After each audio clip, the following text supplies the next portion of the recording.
Les grands titres de l'actualité, une présentation de Addict Remorquage et Transport et Mécanique, les spécialistes. Maintenant à Montmagny, c'est Addict, 234-34-61. Addict Remorquage et Transport, des professionnels qui peuvent vous aider dans une situation d'enlisement ou simple remorquage. Grâce à ses équipements de haute performance, Addict, c'est aussi le service de transport de tout genre et de mécanique. Maintenant à Montmagny, c'est Addict Remorquage et Transport au 234-3461.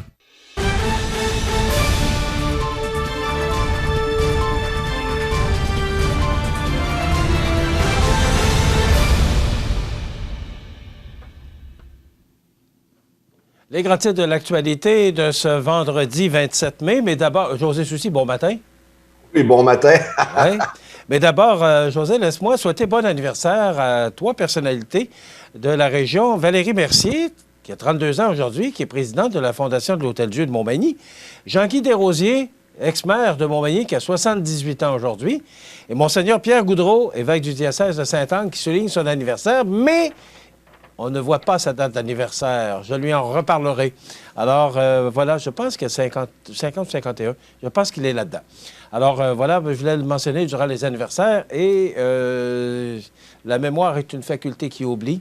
Alors, la mienne est de plus en plus... elle oublie de plus en plus souvent. José, d'abord, dans l'actualité, Bernard Généreux qui estime que Pierre Poilievre est imbu de lui-même. Ça t'a piqué, cette déclaration de Bernard Généreux? Ben, c'est pas que ça m'a piqué personnellement, c'est que ça a attiré l'œil du journaliste que je suis. Ce que je remarque, c'est que tu as sorti cet extrait de Bernard Généreux. Alors, le journaliste, parce que tu as écouté ou regardé l'entrevue, Ben oui. et c'est ça qui t'a chatouillé un petit peu plus. Alors, pourquoi? Ben, c'est relativement simple, Michel. Tu sais qu'on est actuellement dans une course à la chefferie au Parti conservateur du Québec et que M. Généreux, qui est le député local, qui est un conservateur, bien entendu, lui, c'est pas compliqué, il appuie la candidature de Jean Charest. OK? Et ça fait quelques fois qu'il envoie quelques salves dans la direction de Pierre Poilievre, là, quelques critiques. Là. Puis c'est correct aussi, je veux dire, il a le droit, mais en même temps, il joue un jeu dangereux. Et je m'explique. S'il fallait que ce soit Pierre Poilievre qui soit élu chef par les membres, je pense au mois de juin ou juillet, je ne me souviens pas la date, mais je sais que c'est très proche, est-ce que Bernard Généreux pourrait penser avoir des responsabilités supplémentaires au sein de son parti? C'est le 10 septembre pour la course à la chefferie. Oui, voilà, 10 septembre. Alors, poser la question, c'est d'y répondre. Lorsque tu passes devant les médias, même si c'est un média local, et que tu affirmes haut et fort que ton collègue, c'est un homme qui est imbu de lui-même, il est possible que tu ne fasses pas preuve de prudence. Si c'est Jean Charest, tant mieux, il va gagner des points. Jean Charest, on sait que c'est un gars qui est très loyal envers les gens qui l'ont appuyé. Mais si c'est le contraire, puis en plus, l'autre chose qu'il affirme, parce que tu lui as posé une question et il l'a acquiescé, tu as dit que, selon Jérôme Landry du 93-3, si c'est Pierre Poilievre qui remporte la présente course à la chefferie, le Parti conservateur du Canada va être condamné à l'opposition. Et Bernard Généreux a acquiescé. Imagine-toi le scénario, là, Michel. C'est Pierre Poilievre qui remporte. Bernard Généreux continue à être candidat et il se représente pour la prochaine élection. Et quelqu'un vient lui dire Bernard, c'est parce que à quoi ça sert de te présenter? Tu es sûr que tu ne prendras pas le pouvoir? C'est Pierre Poilievre qui est votre chef. C'est pourtant ce que tu as dit, Bernard. Je dis comment il va faire pour jongler avec ça? Je pense qu'il a manqué un peu de prudence. En contrepartie, avec les affirmations qu'il a fait, là, celle que je suis d'accord, c'est concernant le port du masque au Canada. Il a totalement raison. Je veux dire, c'est complètement ridicule. On voit le premier ministre Justin Trudeau se promener partout sur la planète avec le président de l'Ukraine Zelensky, la reine d'Angleterre, le prince Charles, jamais de masque, puis il arrive au Parlement, il met son masque. C'est quoi? Le masque, c'est juste bon au Parlement. C'est pas bon ailleurs. Là-dessus, je suis entièrement d'accord avec notre député local. En contrepartie, les déclarations qu'il a faites envers Pierre Poilievre, je pense que ça manque de prudence, ne serait-ce que pour sa propre carrière politique.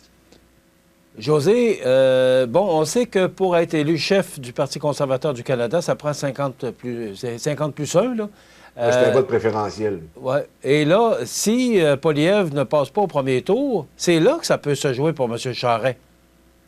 Absolument, mais ça dépend quel pourcentage qu'il a au premier tour. Moi, je me souviens qu'au Parti québécois, lorsque Jean-François Lisée a été élu, il est rentré au deuxième tour, mais au premier tour, il avait eu 49 %. C'était clair qu'il allait avoir son pourcentage qui manquait au deuxième tour. Là. Ça s'est fait aisément. C'est ça le jeu. Là. C'est vrai ce que M. Généreux avance à l'effet que Jean Charest est loin d'être battu. Puis tout le monde connaît les talents politiques de Jean Charest. C'est une bête politique, sans l'ombre d'un doute. En contrepartie, les déclarations qu'il a faites envers Pierre Poilievre, je pense que ça manque de prudence.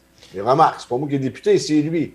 Il aura à répondre si c'est Pierre Poilievre qui remporte. Mais j'ai l'impression, Michel, là, sincèrement, avec les attaques qui ont eu lieu là, pendant cette campagne-là, puis c'est pas terminé, là, c'est une course à la chefferie qui est quand même qui démontre une forme de clivage ou un clivage certain au sein de cette formation politique-là. Je ne sais pas comment on va faire ensuite de ça pour réunir tout ce beau monde-là et essayer de travailler. Mais c'est pas un débat d'idées. Tous les débats qu'on a vus, qu'ils soient en anglais ou en français, tous les débats qu'on a vus, c'est pas des débats d'idées. C'est vraiment un débat entre deux candidats, Poilievre puis Charest. Là. Ben, il y a quelques idées, là, notamment là, les idées de Pierre Poilievre. Il ne sort pas grand-chose de ça, là. Ben, c'est-à-dire, il parle de la crypto-monnaie, il parle de congédier le directeur de la Banque centrale canadienne, là, des choses comme ça. En même temps, Jean Charest, ce qui lui nuit, parce que je le vois, les commentaires, là, Jean Charest était à peu près 10 ans premier ministre du Québec sous la bannière libérale. Et il a procédé à des politiques qui n'ont pas été très populaires, qui ne cadrent pas dans ce qu'est traditionnellement le Parti conservateur du Canada. En tout cas, ça reste à voir, mais c'est sûr que ça va laisser des blessures à la suite du vote là, au mois de septembre prochain. Ça, j'en suis convaincu. Il va falloir rassembler tout ce beau monde-là et ça ne sera pas chose facile. Mario Dumont signe dans sa chronique ce matin « Alerte incendie dans l'opposition. 46 % pour la CAQ. C'est fort comme ça n'a jamais été.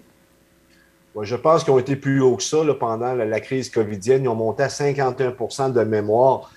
Sauf que... Ah ouais? OK. Ce que j'ai de la misère à comprendre... On le voit à l'écran, là, oui. Absolument, c'est que récemment, ça fait peut-être 2 mois, là, il y avait des sondages anglophones qui étaient sortis et qui plaçaient la CAQ à 33 % alors que le léger place la CAQ maintenant à 46 %. On se rappellera que les sondages légers, des fois, sont à prendre avec un grain de sel parce qu'on avait dit, et souviens-toi-en, que 73 % de la population allait continuer à porter le masque après son abolition dans l'espace public. Moi, je me promène dans les magasins. S'il y a 10 % des gens qui portent encore le masque, c'est beau. Donc, on va voir ce que ça donne. Mais par contre, ça donne quand même une tendance. On voit que dans la région de Québec, la Coalition Avenir Québec a plus de difficultés, alors que le Parti conservateur du Québec d'Éric Duhem récolte 25 %. Donc, ça va jouer à deux. Et tu sais comme moi, Côte-du-Sud est dans le giron de la région de Québec. Donc, ici, on va avoir un duel entre Marie-Ève Proulx, la représentante caquiste, et M. Poulain, qui est le représentant du Parti conservateur d'Éric Duhem. D'ailleurs, on le reçoit lundi, M. Frédéric Poulain, qui est candidat pour Éric Duhem dans la région. Là. On va le recevoir lundi, donc c'est une entrevue intéressante. J'ai hâte de voir, parce que je l'ai déjà reçu comme maire de l'Île-aux-Grues, j'ai hâte de voir comme candidat qu'est-ce qu'il y a à nous apprendre. On va parler un peu de sa plateforme électorale. Il est peut-être tôt un peu, mais quand même. C'est sûr qu'on va travailler, on va parler de sa plateforme électorale, puis pourquoi il s'est lancé en politique. José, on en parlait hier, il a déjà travaillé pour Marie-Ève Proulx. Je lui ai posé la question à Mme Proulx la semaine dernière. Il a travaillé quelque temps, mais très peu longtemps pour Marie-Ève Proulx, donc on l'aura avec nous. José, ça complète la seule chose que je voudrais mentionner avec toi ce matin. C'est ce matin que la Cour suprême du Canada fera connaître sa décision sur le nombre d'années de prison que devra purger Alexandre Bissonnette. Et on attend de donner aussi le temps que devra faire Carl Giroir, là, des événements de l'Halloween à Québec. Alors, c'est une importante décision de la Cour suprême qu'on attend, qui doit être livrée aujourd'hui. Avant d'avoir droit à une libération conditionnelle pour Bissonnette, on lui a donné 40 ans, mais on a demandé 25 ans. Alors, c'est aujourd'hui que la Cour suprême doit se faire entendre là-dessus. C'est une décision très importante qui est attendue. Exactement, Michel. On va en savoir un peu plus sur ce crime gratuit qui a été qui a été fait là, dans la région de Québec, à Québec même. Là. C'est à côté de chez nous, on s'entend, là, c'est 40 minutes. Merci, José. Bon week-end. Donc, Bon je week-end. vous rappelle que lundi, on aura en entrevue Frédéric Poulain, qui est candidat pour les élections pour Éric Duhem. Et on aura la chronique communication avec Diane Allard. C'est de la pluie jusqu'à demain. Pour dimanche, c'est du soleil. Passez un bon week-end. À lundi.